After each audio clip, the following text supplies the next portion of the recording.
Good morning everyone, thanks for watching. This video is about strategic principles and in particular what makes a knight good or bad.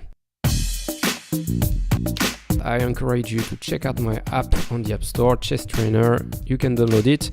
And what makes a knight strong?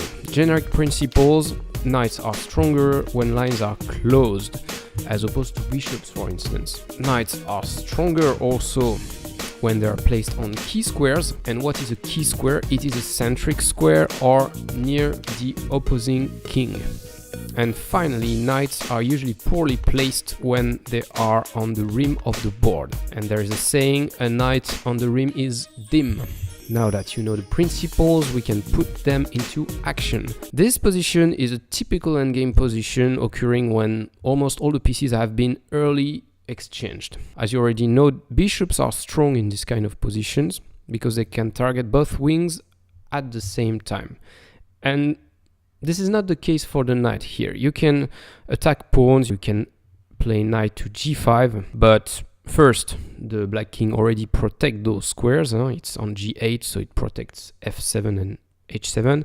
And more importantly, there is no way you can create threats on both wings at a time. Even if you place your knight on the d file, you won't be able to attack at the same time a pawn on the queen side and on the king side. And that's a big problem in this type of endgames for the knight. So clearly here you will fight for the draw and you will be happy if you get a draw with white. Now if we change the pawn configuration, it becomes completely different because now this bishop is rather bad because it's blocked by the e5 pawn mostly. And with white you've got many opportunities here. Your first move should be knight to d5. It's a beautiful square. There is no way black can force you away from this square because his bishop only operates on dark squares. So it's really good for you. It means that with your knight you can target this f6 pawn forever. The typical plan here would be to put your knight on d5 and then try to infiltrate on the queen side with your king to try to capture this pawn. To be honest, I'm not sure it's a winning position, but it's definitely worth a try because black has to be precise in this position. Generally speaking, a good position for the knight is in the center of the board, like here. This knight on d5 is very powerful, much more powerful than this bishop on g7 actually. And the reason is that it's in the center, it's targeting a lot of squares, but it's also on a weak square for black and therefore it cannot be removed. So with this knight on d5, you'll always have fork threats, nasty fork threats on e7, c7 that black will have to pay a lot of attention to.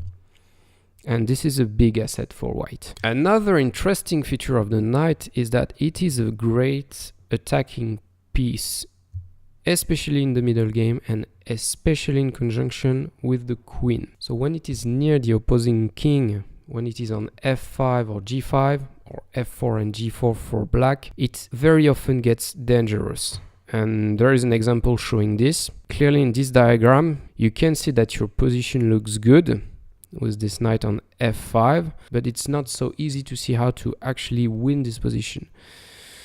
And one solution is to sacrifice your knight on h6. There are two purposes. The first goal is to uproot the square f6, because after g takes f6, this knight will get a lot weaker and you will see that it's going to make a big difference.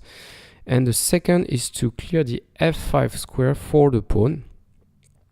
So the game continues like this, g takes h6.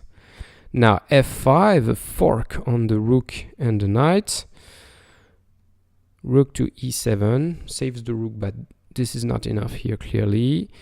F takes g6, clearing also the f5 square for the other knight, and at the same time attacking this f6 knight. You see that this sacrifice on h6 made a lot of sense.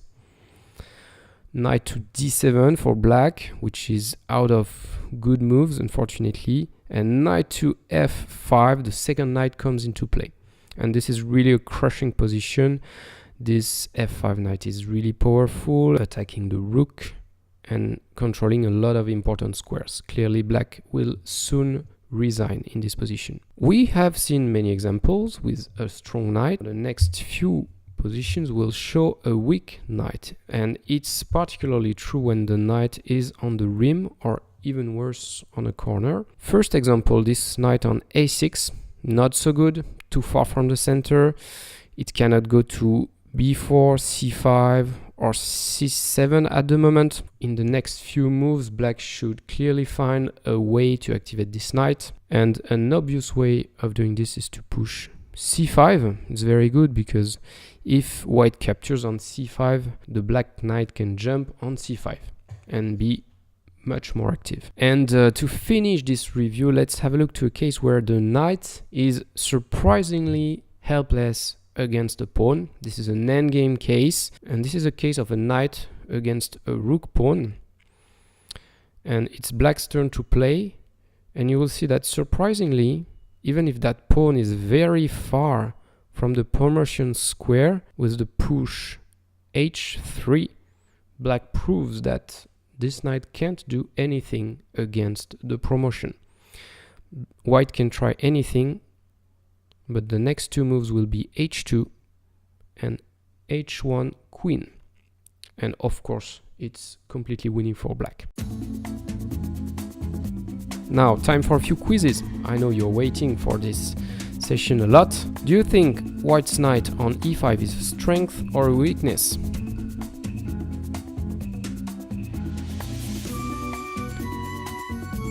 This knight is of course very strong on e5.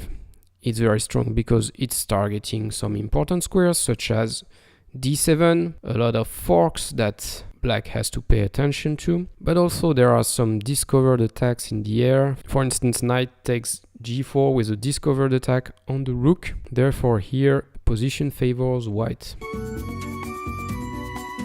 Second position, would you say that this knight on b5 is weak or strong here?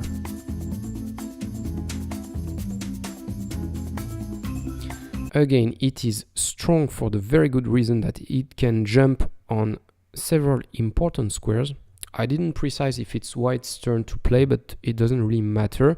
If it's white's turn to play, you play immediately c7 to capture the rook. But even if it's not your turn to play, you will be able to play knight to d6 on the next move with a beautiful square for the knight, and black will take a lot of time to be able to exchange the knights on d6. Third position, we all agree that this f3 knight is strong. e5, g5 are good squares, but what do you think about the g3 knight?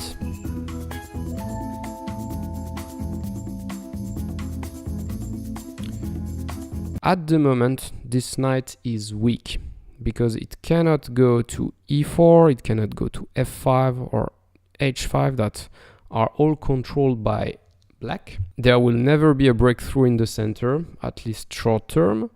So this knight is really doing nothing here. It should probably be on a better square, and I think it should go to the queen side now. In conclusion, you have to remember the following principles.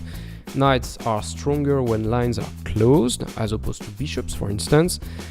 Knights should be placed on key squares, which means near the center or near the opposing king. And knights are usually poorly placed when they are on the edge of the board. That's all about the knight for now. In the next chapter, I will talk about how to adapt your pawn structure to your pieces in order to get an harmonious position. Please like the video if you enjoyed it, subscribe to my channel to get notified of the next ones, and I hope to see you soon on the next video. Bye bye!